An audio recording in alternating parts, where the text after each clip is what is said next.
Shalom, shalom. First and foremost, I want to begin by giving our praise, honor, and glory unto Yahweh, Bahashem, Yahushai, Bahashem, Rechakodash. Double honors to the elders and to the apostles of Great Millstone, and then our respected brothers that they're pushing and spreading the gospel of Yahweh, Bahashem, Yahushai to the fullness of the world. Now, through the spirit of power of Yahweh, Bahashem, Yahushai, I wanted to do a quick lesson, and Lord willing, this be edifying.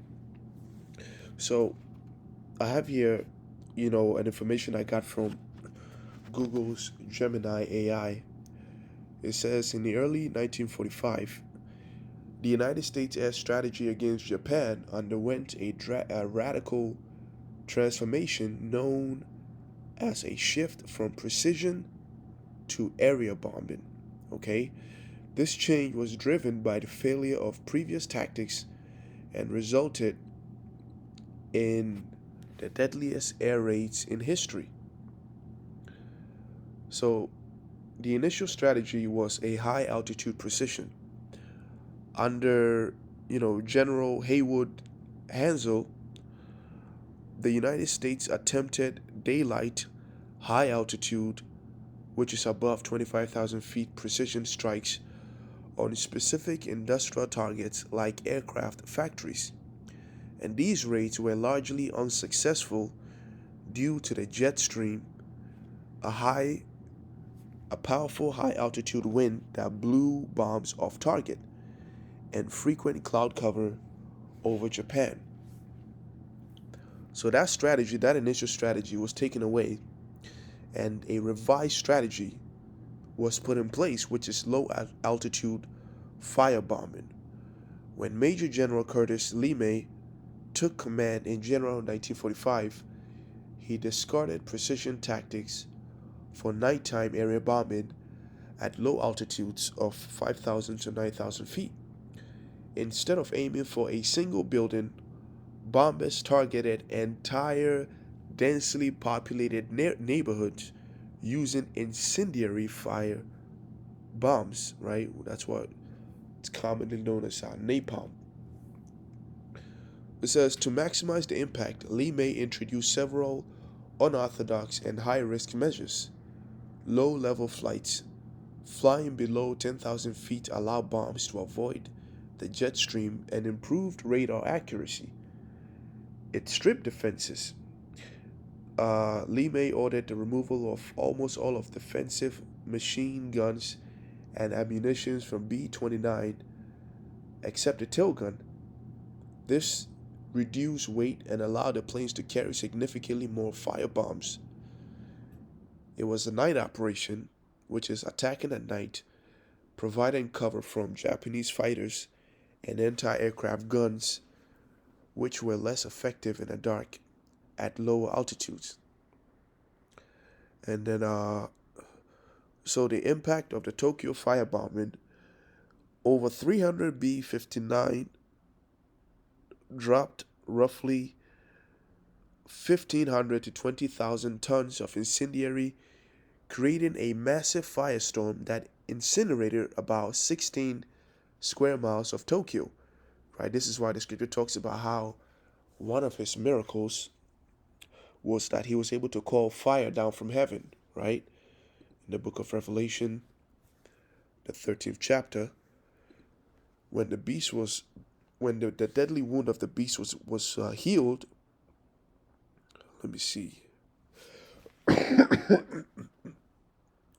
Salakia, I'm still not feeling well.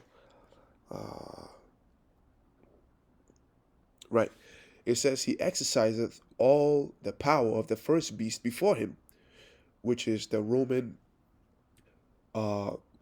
power, right? How the Roman had the power that the Roman had in the ancient world is the same kind of power that America has, right? So it says they exercise the first power of the beast before him, and causeth the earth and them that dwell therein to worship the first beast, whose deadly wound was healed.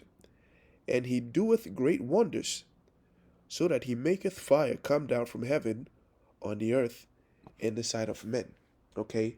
Now this isn't a breakdown of the book of Revelation, the 13th chapter. What instead this is that there's a very there's a clear pattern that's going on here that I wanted to highlight. And I was actually, my motivation for this video actually came from a link that, Zaquan, our elder, posted in a group chat about Iran's warning. And, I'm going to get to that real soon. So, right now, we see that during World War II, there was a plan, right, to let's fight war and in a sense that restrains needless killing. Instead of just going in there and start killing densely populated areas, let's do precision bombing. And this is what precision bombing is. When you read from the this website, the Institute for the Study of War, it tells you that BAI, let's see, stands for Battlefield Air Interdiction, okay? And so BAI refers to the use of air power to strike targets in the operational or near rear of the front line to impact battlefield operations in the near term. All right, let's get more information on that.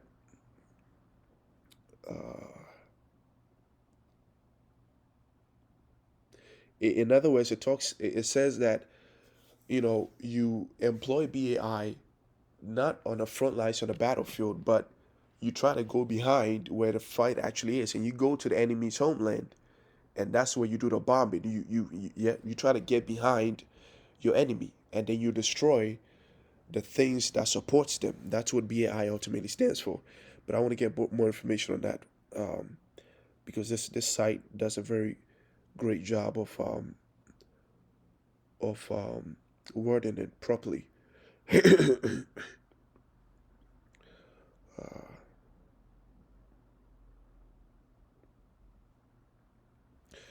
Okay.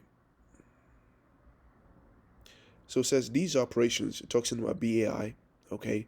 These operationally significant targets includes roads, highways, railways, and bridges, infrastructures that support, the GLOCs, right, which uh, stands for the ground lines of communications.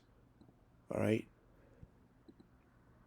just bear with me. I know I'm all over the place, but I want to get to the. There's a lot of information on here, and while I went through all of it, I think only a few sections are really stands out in prophecy. Okay, so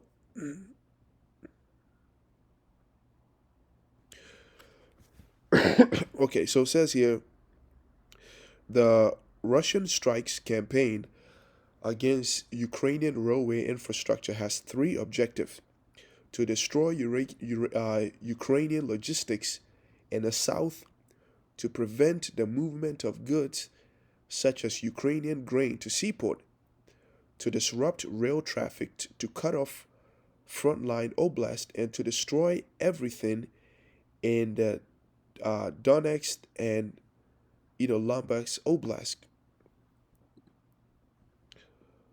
Uh, there's another word that they use.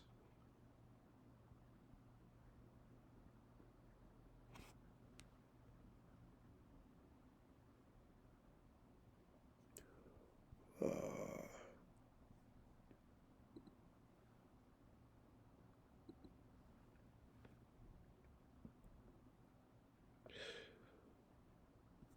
uh,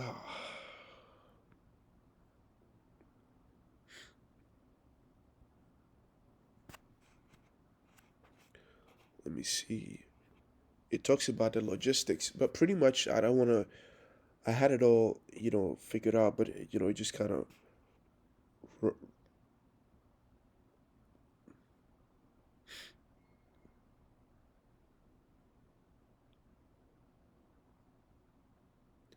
Okay. Yeah, it says these strikes stretched out Ukrainian logistics and isolated sectors of the Donetsk front line, thereby creating gaps in some Ukrainian tactical positions and drone defenses, and enabling Russian forces to adapt infiltration tactics. Okay, so this is it. This is what a precision um, warfare looks like, and we saw that in Ukraine, and right now we're seeing that between America and Iran. That's why Iran seems to be bombing targets that aren't necessarily, enemies of Iran, like the, United Arab Emirates, or, you know, um, other areas that you would think were allies to Iran, right?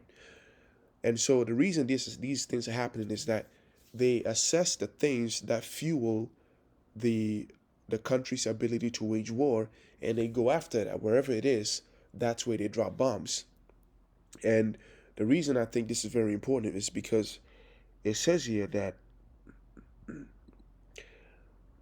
when people keep fighting wars like this, things eventually get frustrating because they can't end the war fast enough. All right. And so what ends up happening is that one, they let's see.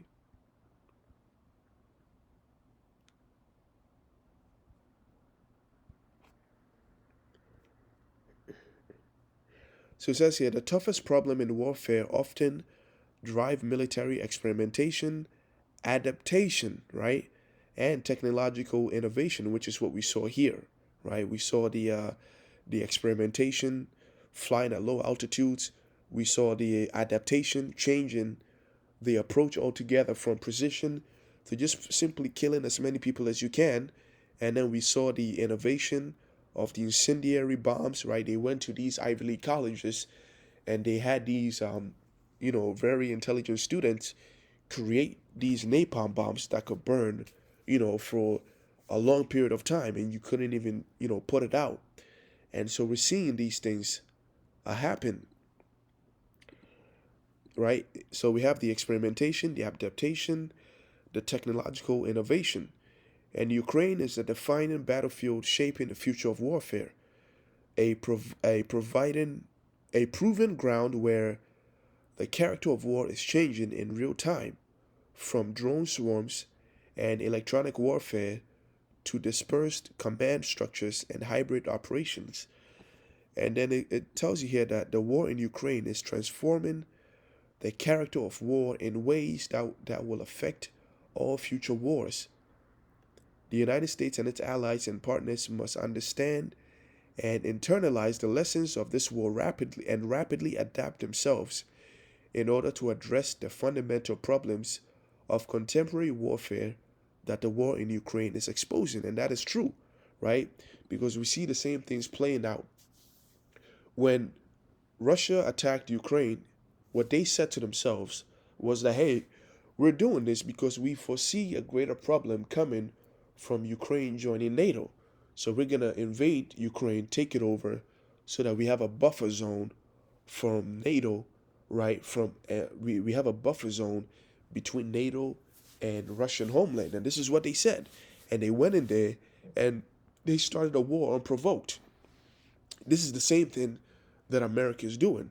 Well, with the reason that the Israelis are giving, they're saying, hey, you know, yeah, Iran has not attacked us, but we have reason to believe that if we don't intervene on something that you're doing, it's going to be a problem for us. And so let us go in and conduct a preemptive strike.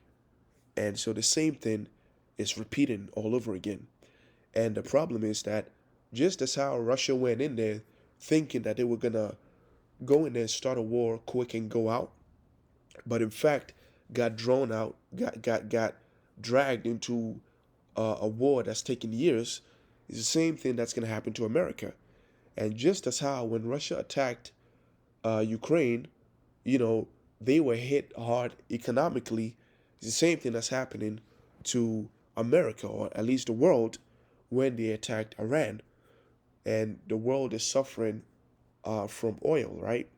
That is why right now you have, um,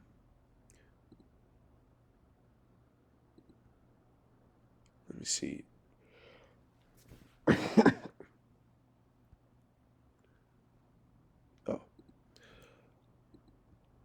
right? That is why you have U.S.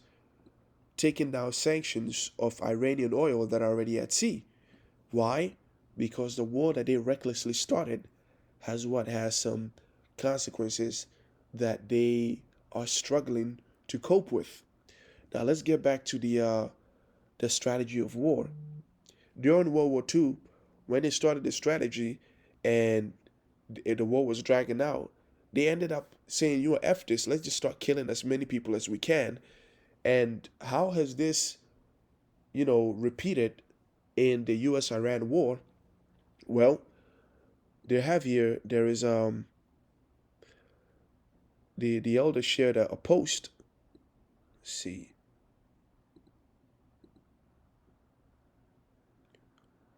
And this was a post. It says Iran warns parks and tourist sites and recreational areas worldwide will not be safe for its enemies. So now the war has, because Iran has been trying to conduct this precision bombing, but they've been failing, right? They've had some success recently. They had a success, but they've actually launched a lot of missiles, like a lot of missiles, but the amount of attacks, the ratio of attacks to the amount of missiles is actually there's a vast difference between them. And so now they're saying, you know what, F this. We're going to go in and start killing civilians. And this is what's going on right now. This is what the war is heading right now. And this is pretty much the pattern that went into my head. I know it's I was a little bit all over. If I was a little bit all over the place and stuttering a lot, so like it for that. It's a simple concept, but it was actually very difficult for me to simplify it because there was a lot of information that I had to go through to come up with this simple concept, and there's actually a lot more effort put into it to scale it down into digestible bites to where I don't make this too much information, or at least so that I don't have to make this an hour long, you know, video. But yeah, this is pretty much the pattern. That you try to fight a war, uh, and restrict yourself, but then you find out that you're failing, and you resort to a more violent means. And so the precept that should pop into your mind is the book of Psalms, the second chapter. It says, "Why do the heathen rage, and the people imagine a vain thing? The kings of the earth set themselves." Well, as a matter of fact, let me just read this in the NLT.